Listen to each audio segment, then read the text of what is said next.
Theory students, I want to talk a little bit about John Rawls and this idea of the veil of ignorance.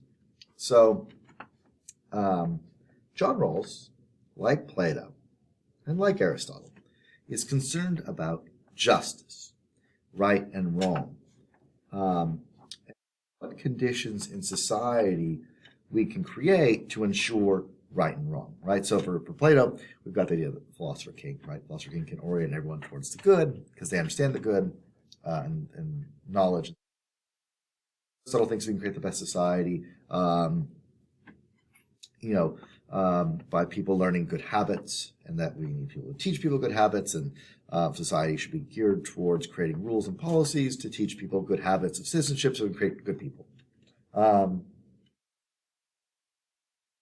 John Rawls thinks that justice arises out of a special kind of agreement between peoples. There are principles that would govern society that we would all agree to in order to ensure that no one had any unfair bargaining power or leverage over anyone else, right? That we could create a society where everyone would agree to the same rules, so as to create a society where no one has any structural advantages over anyone else. And we would use what's called a veil of ignorance to choose it. So it's a thought experiment, right? This isn't based in reality. This is, in an ideal scenario, we would all come together completely unencumbered by ourselves, right? So we would shed everything that makes us us, right? Whether you are male or female, rich, poor, black, white, gay, straight, doesn't matter what you are, right? We strip ourselves of that, and then we all theoretically meet and decide, okay, what sort of society will produce fairness? Right? That's the goal. Justice is fairness, according to John Rawls. We have to limit our knowledge. And so we find ourselves behind this veil of ignorance, and in this veil, you don't know anything about yourself. You don't know all those things we talked about, right? Sex, race, social class, everything. You don't know how strong and weak you are. You don't know your intelligence level. You don't know if you have a disability or ability. You don't even know what your goals in life are, or whether you practice a religion. In this situation of ignorance, right, under this veil of ignorance, it's not possible for anyone to propose societal rules designed to benefit themselves over other people. And so Rawls thinks whatever social rules we would agree to in this situation have to be fair and just. And so then the question is this the right way to think about justice? Okay? Rawls wants to think, essentially create a contract analogy. This is what I do with the veil of ignorance. Right? So we can understand what justice is, what right and wrong is, what good and bad is, by considering the idea of what counts as a fair agreement. And so, according to Rawls, right, an agreement isn't just fair if it's voluntary. Right? In order to be fair, in order to be just, an agreement must be made against the background of equality. Right? Where there are no structural advantage for any one person. It's unfair.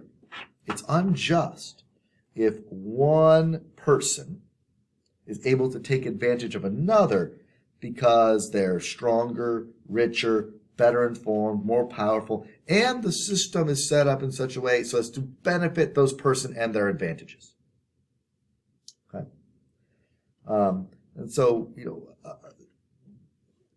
this is sort of, the veil of ignorance is a very difficult thing to read. It's very dense. It's written in very philosophical language. But maybe we can think of some examples to illuminate us, right?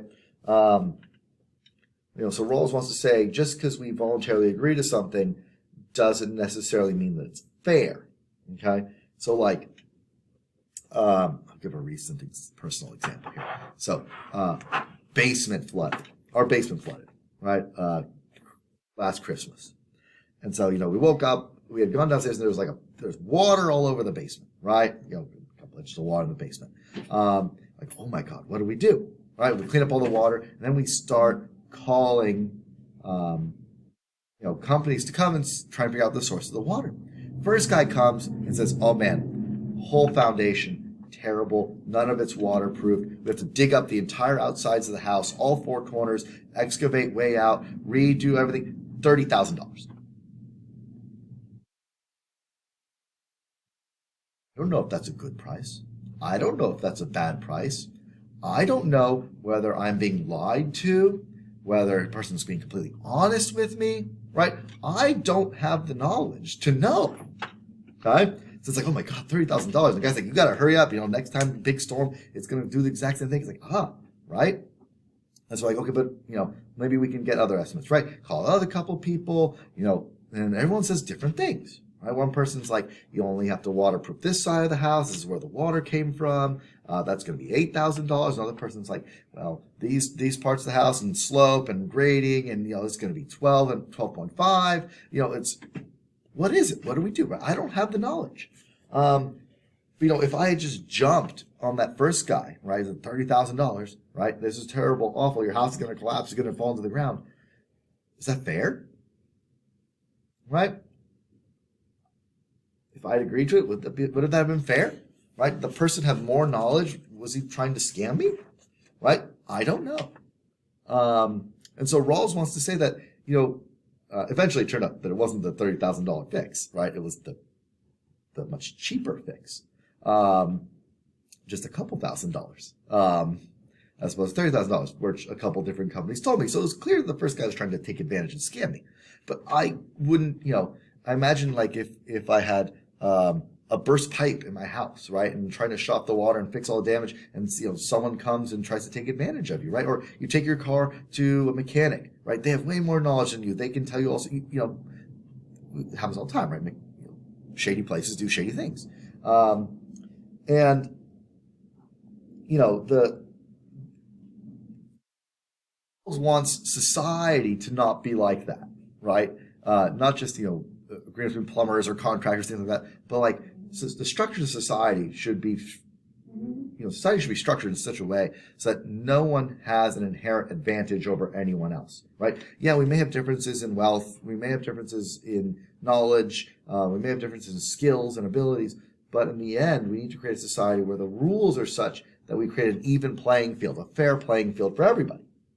And so, that's what he's trying to go at. But, again, is this the right way to think about justice? Is this the right way to think about how we can arrive at a fair decision? Is it right that we need to, essentially abstract from ourselves, right? The idea of, walk a mile in someone else's shoes. That's what you need to do constantly. But on the other hand, is it maybe good that we should try and put ourselves in the perspective of others so as if may potentially recognize some privileges or advantages that we may have that others don't, and we try to rectify that within society, right? So that's sort of what Rawls really thinks about here. He says we will all agree to have basic civil liberties. That's the first thing we would all agree to, right? That we would have, freedom of speech and conscience, right to people to vote, the right to people to run for office, freedom from arbitrary arrest and detention, right? Sort of, basic Bill of Rights stuff in the United States. The right to property. And so we would never have things like slavery or serfdom or involuntary servitude, something like that. And the only inequalities that are allowed to exist, Rawls thinks, are inequalities that arise from just our natural differences, right? So we wouldn't create a system where just the rich can run for office, but we want to create a system where anyone can run for office and the best person will win. And so the other thing, we want to create equal opportunity, and we don't want structural barriers that prohibit people from being able to take advantage of their full capabilities, right? So that's what Rawls is really after, okay? We'll talk more about Rawls, again, in another video in a subsequent week, but that's enough for now.